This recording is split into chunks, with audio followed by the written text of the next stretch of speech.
6种非常适合水培的植物，随手扔水里就能长爆盆，简单省事，还会惊喜不断。盆栽植物的养护过程中，多是采用土培，土培虽好，却也存在着一些弊端，如养护管理难度大，较繁琐，且对于室内环境有着一定的影响。因此，许多朋友开始将目光转向水培植物。水培植物不仅好养好管理，而且还有着许多益处，如水培植物吸附有害物质，主要是通过其根部吸收。有些植物种类能从屋内清除高达90%的甲醛、苯或一氧化碳。水培植物格调高雅，观赏性强等，是室内装饰不可少的选择。那么，有哪些植物适合水培呢？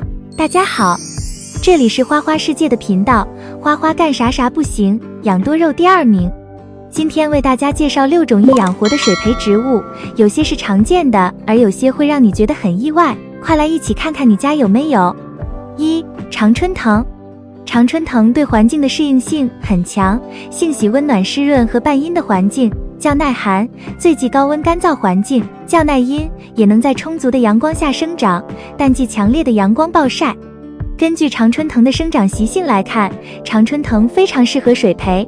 首先将常春藤从盆中取出，用洗根的方式将土坨放进水里，小心取出根部的泥土，注意不要弄断根系，若伤根不利于之后的水培。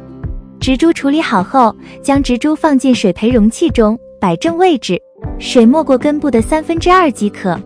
水培初期应注意勤换水，最好1到2天换一次清水，从而保证水体干净，防止枝条下端腐烂。大约10天左右，常春藤就能长出白嫩的气生根了。新根长出后，同样应勤换水。大约再过2-3周，水培常春藤便表现郁郁葱葱的生长态势。常春藤正常生长后，可每次换水时，在水中加几滴营养液。水培常春藤生根之前，不要给光照，需将水培常春藤放在散光或者阴处，温度要合适，不能太热或者太冷。生根之后适当补光，散射光即可。不要以为水培常春藤只要及时浇水就好，每隔一段时间要用清水喷洗一次枝叶，以提高空气湿度，保持叶片清洁翠绿。盛夏季节尽量用清水养殖。2. 铜钱草。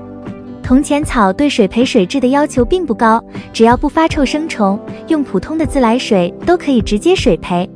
在夏天大概3至4天换一次水，每次换水盆一半，冬天1个星期换一次，每次换1/3即可。铜钱草可以通过自身光合作用自行产生所需成长的养分，因此可以比较少的施肥。换水无需特别勤快，保证水盆里水量足够前提下，1个星期换一次即可。如果在夏天，可以适度换水勤快些，主要是为了不让蚊子在里面产卵，保持足够的光照，它每天接受4小时以上的日光照射，铜钱草才能长得旺盛翠绿。铜钱草特别喜阳，在充足太阳光下，即便不是肥，也可以迅速成长。反之，如果光照不足或者长期置于阴暗的室内，铜钱草的叶子就很容易发黄枯萎。在施肥上无需太多讲究，如果家里有养金鱼，可以把金鱼换水下了的水灌入铜钱草的水盆，可以让铜钱草长得更好。在南方16到24度的温度范围内生长良好，就能很好的自然存活。但是温度过高或者温度过低都会抑制铜钱草的生长，而且高温下水中也更容易萌生小虫。水养铜钱草时，发黄的叶子会在水中腐烂，败坏水质，所以我们应该定期的检查水缸，发现有霉烂的叶子应该尽快捞出。生长旺盛的铜钱草1个月时间就能蔓延满水盆，所以我们应该适当的为它进行剪枝分株，把过于稠密的铜钱草移植到其他水盆中，以免成叶遮蔽了嫩叶的光照，影响正常的植株生成代谢。3. 文竹。文竹株形优雅，叶状枝纤细秀丽，是水培中的佳品，而且文竹水培比土栽养护简单，成活几率大，但是有一定的操作难度。选取生长健壮、发育良好的文竹作为水培的母本材料，将文竹连土从花盆中取出，小心洗去其根部泥土，去掉烂根，剪去部分老根，用清水清洗干净叶片及植株，避免弄伤植株。文竹生根较慢，所以注意取文竹时要小心，不要伤及文竹的根部。将清洗好的植株用定植篮固定时要让其根部充分舒展，再将植株连同定植篮一起放到的多菌灵溶液浸泡根部30分钟，放阴凉处，待根系变软后就可进行下一步操作了。往营养液池中装入文竹专用营养液，将上面处理好的植株定植于漂浮板上，注意保持部分根系暴露在空气中。每天向叶面喷水2次，室温15到25度条件下，2个星期就能长出新根，这时需每隔1周补充1次叶面肥。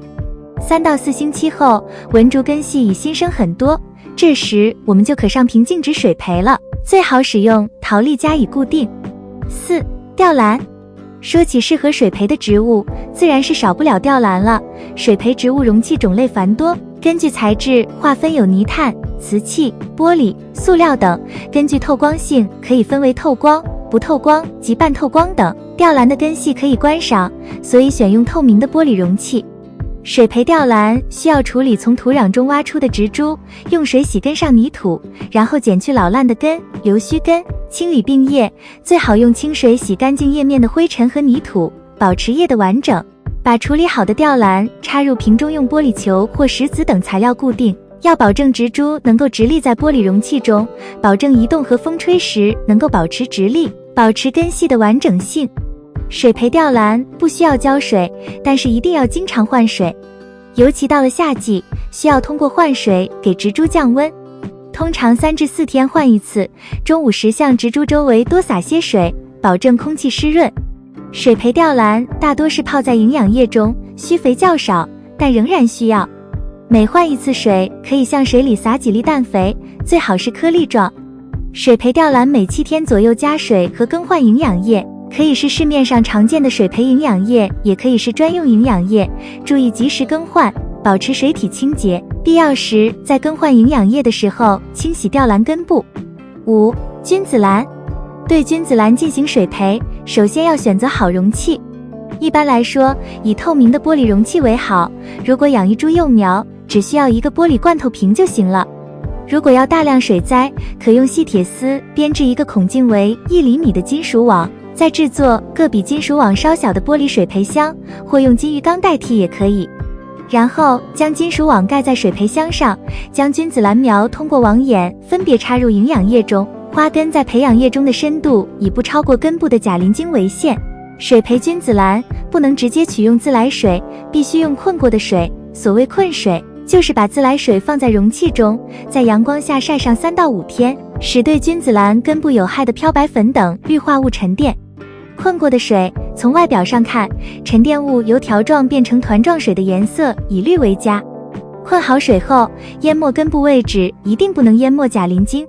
水位过浅，不能使君子兰得到充分的水分供应；水位过深，如果淹没了钾磷晶，会造成根部溃烂。